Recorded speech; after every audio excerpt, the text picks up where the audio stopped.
Okay, why do you think that divorce is not proper? And if somebody should divorce already, he doesn't have to get married anymore.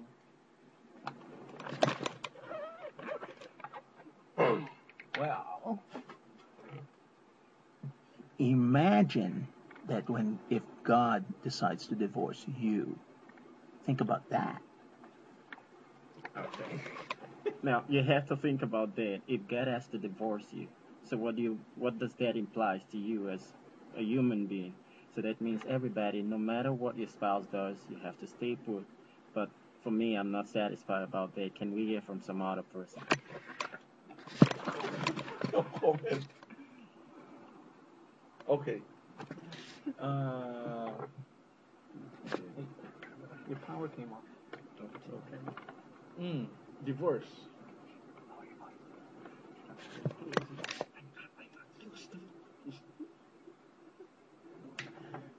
Go ahead. I wait. Okay, we get back to you later. So, for me, I think that getting a divorce has to be when you have a divorce, then you are free as a man to go back and maybe get married again or settle yourself. But when we're looking at the legal point, then we have to ask more questions about why we didn't have to do that. Let's hear from my brother again. What can you tell us? What was the question? In a legal point, can you tell us why you're thinking about it should not go back to get married again? All right. Jesus himself said it. Okay, that if a married person who divorced someone remarries, it's like committing adultery again. See, technically speaking, in God's eyes, if you marry someone, that is for life. Okay, whether you divorce them or not, it is still for life. And the principle here is that you stick to that one person or live by yourself if you get a divorce. So if you marry someone else, then you are already committing adultery. Because you got to remember, when you were married, you made a vow before God, okay? And it stipulates in the law, Levitical law, that you have to fulfill all those vows you made to God, including marital law. And after all, the word does say for better or for worse. Okay, okay. Now, the word comes in again, the most important word that everybody sees in the heart of. When you're about to get a woman to call your home, it's always for better and for worse. But sometimes the worst part is the part that we cannot handle. And if I really have to remember some marriages, is really, when you want to talk about that, it's like getting into hell. But at the same time, it always takes patience and it always takes perseverance to be able to adjust to every circumstances in marriages. But I am still asking one question, and the question is, what if your spouse is unfaithful sexually and you ain't got no choice, you just gotta get out of the marriage. But at the same time, you're human and the feelings is still there and you need some other person. What do you do? Well, first things first.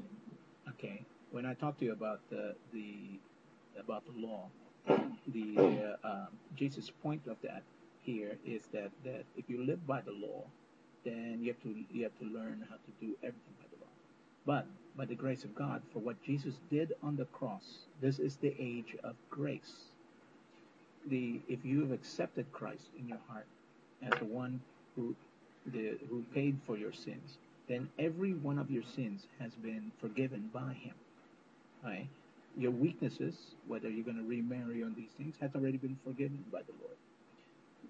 Consequently, you cannot lose your salvation because you've accepted Christ.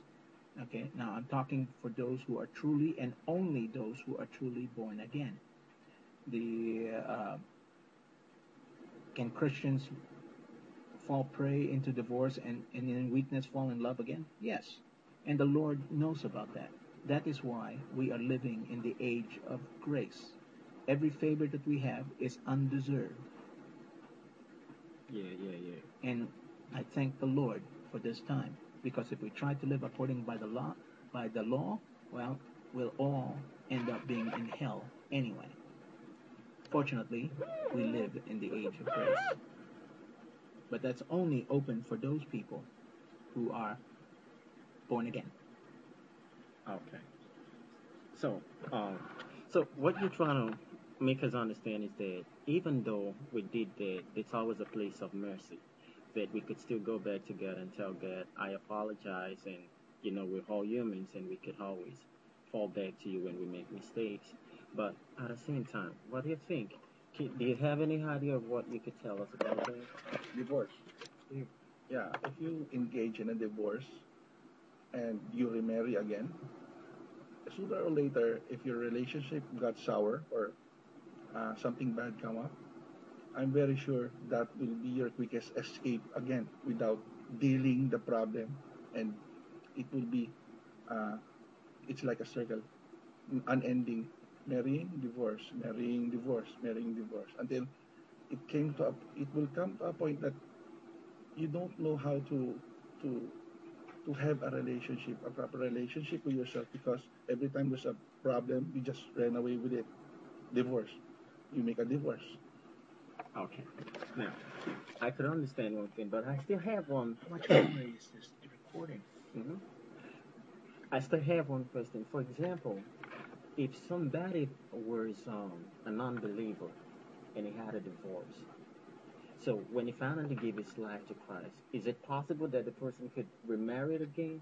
What do you think? Is it possible? A non-believer had a divorce, somebody that doesn't know God before, then suddenly when he gets to know Jesus, can he remarry again? Understand what grace is again.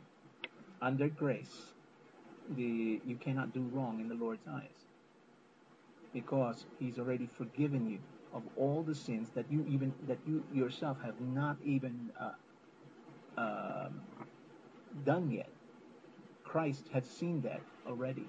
Again, I'm only talking to those who are truly born again.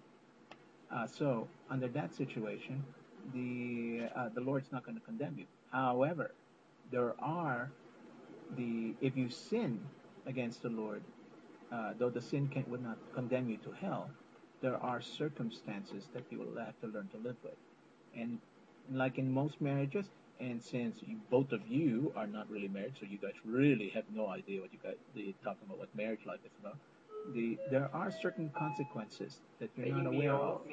For one thing, when God said that a man and a woman who comes together are made by one, he was not just saying that as something as symbolic. There is there is a certain tie, a physiological tie, a psychological tie that comes between husband and wife. That when that is torn aside because both people or one person is self-centered and say that they just don't want to live with them anymore, and that is always usually the case, then they there are consequences to that. For one thing, for all those people who remarried, I have never met a happy one yet, even though they say they're happy, but not yet. Yeah, yeah, yeah. That's that's the truth. The thing is that we cannot look over worlds and think that there's always a better place on the other side. One thing that matters in life is that we have to stay focused at any time. Whatever God has blessed you with, whether your wife, whether it's your kid, whatever you have, learn to appreciate that and know that every time you have to conquer nation and world, it takes patience. And when God's covenant is still right with you, no matter the trouble you're facing, no matter what it's standing before you, you can always stand ahead of that. Do you have any word you want to tell us before we round up? Mm, also, what I can say is, if any one of you had problem with relationship, try to solve it first before making a rash decision like making a divorce or an annulment, because it's just a quickest way to escape the problem.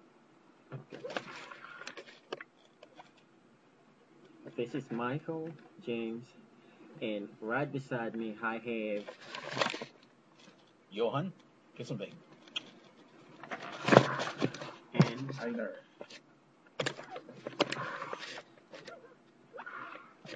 Einer. Okay. See you some other time. Stay focused and don't forget the hero lies.